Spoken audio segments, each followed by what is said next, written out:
Good morning, everyone. Yesterday, the sham impeachment of Secretary Mayorkas was defeated on the House floor in a victory for decency, democracy, and determination to put the American people's interests first and to put aside sham political stunts that has been the focus of this House Republican majority from the very beginning of this Congress. The American people deserve more common sense, less chaos, less confusion, and less cult like behavior. This is a period of divided government, which means common sense dictates that in order to get things done on behalf of the American people, Democrats and Republicans should be working together to find common ground in order to deliver real results for the American people on issues of importance like the economy, affordability, public safety, and national security. From the very beginning of this Congress, House Democrats have made clear that we are ready, willing, and able to find common ground with our Republican colleagues to advance bills in a bipartisan fashion that deliver real results for the American people. On the national security front, it's time to put the political stunts aside and to come together as Democrats and Republicans so we can support America's national security interests, our military readiness, along with our allies throughout the world, including Israel, Ukraine, and in the Indo-Pacific. It's my hope that that's exactly what will take place in the Senate and in a few days in the House of Representatives. Questions? Do you feel, though, as though the impeachment of the office, this is just delayed temporarily? The idea that if they have Steve Scalise here next week, if they, people, Democrats on the Democratic side don't have everybody here, if you have a few people who are out, if they win the special election in New York, this is just delayed for a bit. Obviously, you feel like what they're doing there, but this is going to be a fait accompli. What does the impeachment of Secretary Mayorkas have to do with the economy? Nothing. What does the impeachment of Secretary Mayorkas have to do with addressing the affordability issues in the United States of America? Nothing. What does the impeachment of Secretary Mayorkas have to do with fixing our broken immigration system and addressing the challenges at the border? Absolutely nothing. It's incredible to me that instead of extreme MAGA Republicans pivoting to working with us in a common sense way to solve real problems for the American people, their focus is on how do we get Steve Scalise back to Washington so we can continue to do the bidding of Marjorie Taylor Greene and Donald Trump and impeach Secretary Mayorkas. That tells you everything we need to know about this do nothing, chaotic, dysfunctional, and extreme Republican majority. Thanks, Senator Jeffries. The Democrats let GOP leadership know that they had full attendance, and if not, why? And can you characterize your relationship with Speaker Johnson? It's not our responsibility to let House Republicans know which members will or will not be present on the House floor on any other day or in connection with any given vote. And your relationship with Speaker Johnson, can you characterize it? It's a functional relationship. I made clear to him that, as has been evidenced throughout the entirety of this Congress, that we are ready to work with them on any issue in a bipartisan way, but we're done with them playing political games. We heard from the president yesterday at the White House saying that he would remind voters every day until November that it was Republicans who walked away from the border compromise reached in the Senate. Is that a similar approach you will take as the House Democratic leader on the campaign trail to your messaging? The reality is that extreme MAGA Republicans have walked away from any effort to fix our broken immigration system or address the clear challenges that we have at the border. President Biden has made clear, Senate Democrats have made clear, House Democrats have made clear that we want to work together to address the challenges at the border.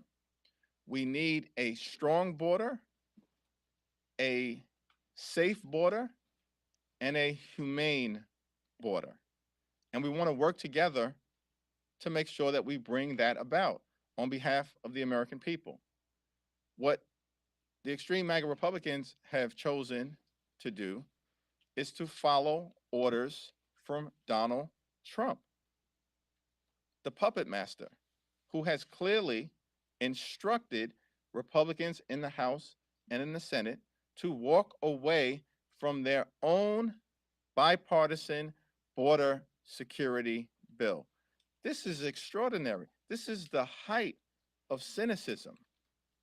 Once again, they are embracing chaos and walking away from common sense.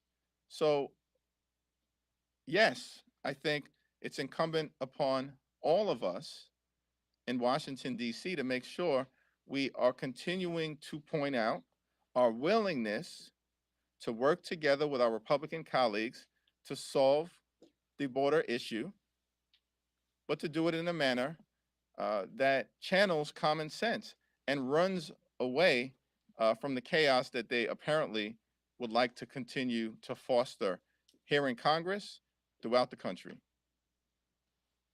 On funding for Ukraine, if Speaker Johnson either says he won't bring funding for Ukraine forward to the floor, or if that fails, what do you see as the future viable step for getting funding for Ukraine through the House? We need to move forward in the next few days upon our return to Washington early next week on a comprehensive national security legislative package that provides support for Israel, support for Ukraine, support for our allies in the Indo-Pacific, and provides humanitarian assistance to Palestinian civilians who are in harm's way in Gaza and others in war zones throughout the world who are in peril through no fault of their own. That's the only path forward. It's the one that has been articulated clearly by President Joe Biden, as well as has support from bipartisan majorities, we believe, in the House and in the Senate. We'll see what the Senate does in a few hours. But either way, here in the House of Representatives, the only way forward is for Democrats and Republicans to come together to meet the national security needs of the American people in a bipartisan fashion. And that is exactly what we are committed to do in the next few days. Kevin? When it comes to Tuesday's election, maybe ask an obvious question: how much did last night underline the importance of the result of Tuesday? And two, how much are you going to be reading into the results on Tuesday as to what could happen in November? Well, the special election on Tuesday is a race between Tom Suozzi and the Republican candidate who has embraced the most extreme positions on the other side of the aisle. Tom Suozzi is a common sense, get stuff done kind of public servant who has demonstrated that throughout his entire career. And that's the record and the vision that he's presenting to the people of Nassau County and Queens in advance of Tuesday. And we put it in their hands. As always, trust the judgment of the voters. And let's see what happens in the aftermath of the election as to what it all means. Mr. Leader, you very articulately pointed out the dysfunction that exists now in Congress, but fundamentally it's led to nothing getting done. How concerned are you, given the current environment right now, that just the basic functions of government are not going to move forward here over the next couple of months? There's a long list of things that need to get done, including the funding of government. How much in danger are those priorities right now, given the current environment? The lesson from yesterday's continued chaos, dysfunction, and extremism is that the Republican my way or the highway approach is not going to work. Period. Full stop. It's not going to work. And so when they have chosen to continue to embrace a my way or the highway approach, we see the disaster and the dysfunction that results. When my Republican colleagues have chosen to partner with Democrats in a bipartisan way, often led by Democrats, we are able to advance the ball for the American people. That's the lesson to be drawn from this Congress. Democrats were able to lead the effort in the House to make sure that we avoided a catastrophic default on our nation's debt that would have crashed the US economy. And we partnered with Republicans to get that done. Democrats have been able to repeatedly lead the effort to avoid a government shutdown and make sure that we are funding the government in a manner that meets the needs of the American people in terms of their health, their safety, and their economic well-being.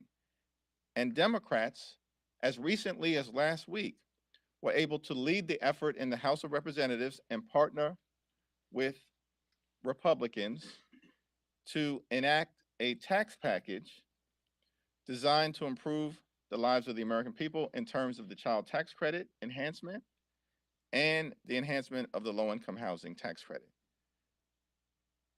When Republicans recognize that they are incapable of governing on their own, things happen. When Republicans choose a my way or the highway approach, as was the case in wasting time on the Mayorkas impeachment, they crash and burn.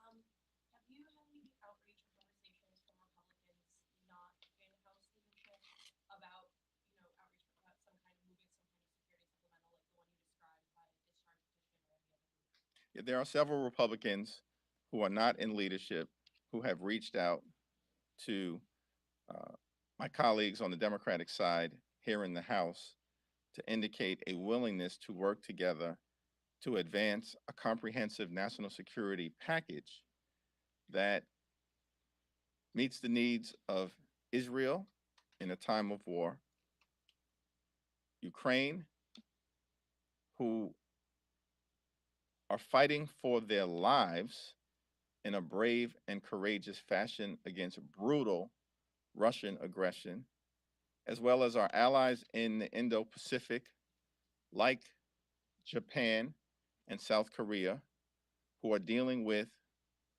the threat of China and North Korea, and of course provides humanitarian assistance to civilians who are in harm's way. There are Republicans, we believe, who have increasingly recognized that the my way or the highway approach of MAGA extremists is not working. But at the same time, one of the top Republican priorities apparently is now advancing a resolution led by Marjorie Taylor Greene, Matt Gaetz, and Elise Stefanik that is designed to allegedly exonerate Donald Trump from the events of January 6th and the violent insurrection. This is what they're focused on. With all of the challenges facing the American people, House Republican leadership, apparently once again directed by Donald Trump, has chosen to focus their energies not on the economy, not on public safety, not on the border, not on America's national security interests, but on trying to exonerate Donald Trump.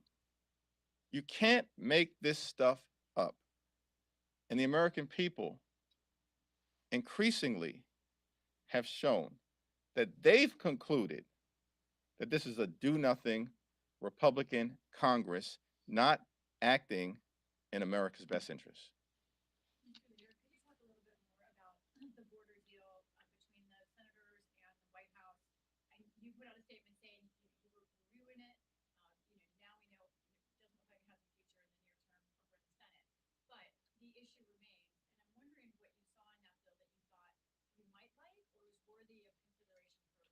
Well, in the House, we're going to continue to have conversations within the Democratic caucus about ways that we can, in a more comprehensive fashion, fix our broken immigration system and address the clear and present challenges that exist on the border.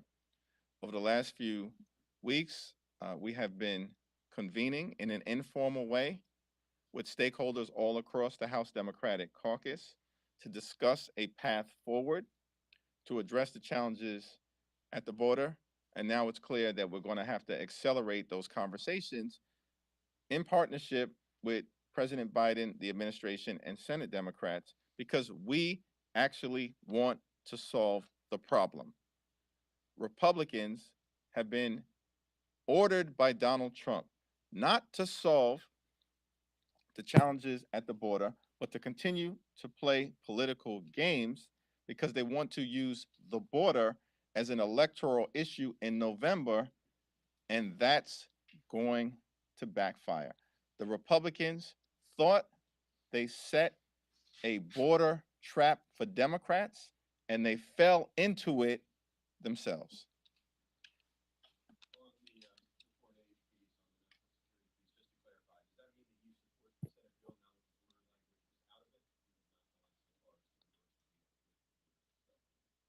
I would like to review the legislative effort that will now be before the Senate in the next few hours. But in principle, it's certainly something that I support because we have to move forward in a comprehensive way to address our national security issues after extreme MAGA Republicans have held our national security issues hostage around the border for months and now have abandoned their own position.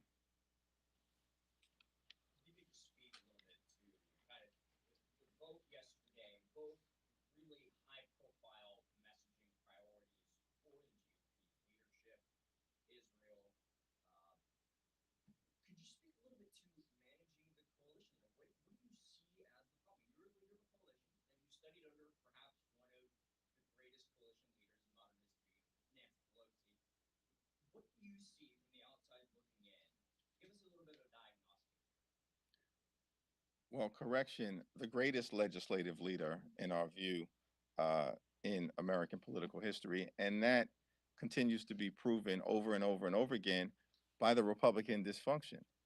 Under House Democrats, we had the same exact margins in the last Congress, the same exact margins.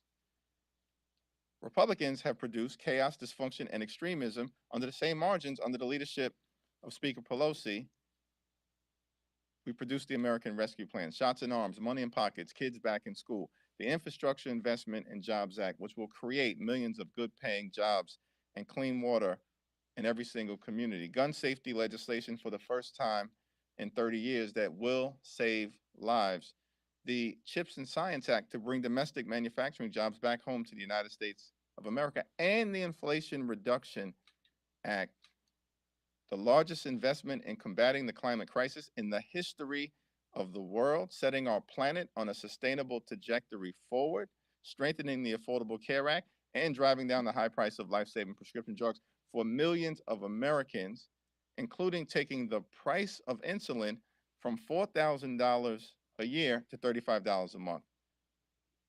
Democrats under the leadership of President Biden and Speaker Pelosi, partnering with Senate colleagues, were able to do all that with the same exact margin that Republicans have right now. As House Democrats, we actually care about governing. That's the difference. We are here to serve the American people, to get things done, to fix problems that the American people are facing, to put people over politics. And we're going to continue to fight for lower costs, to grow the middle class, to defend democracy, for reproductive freedom, and for safer communities.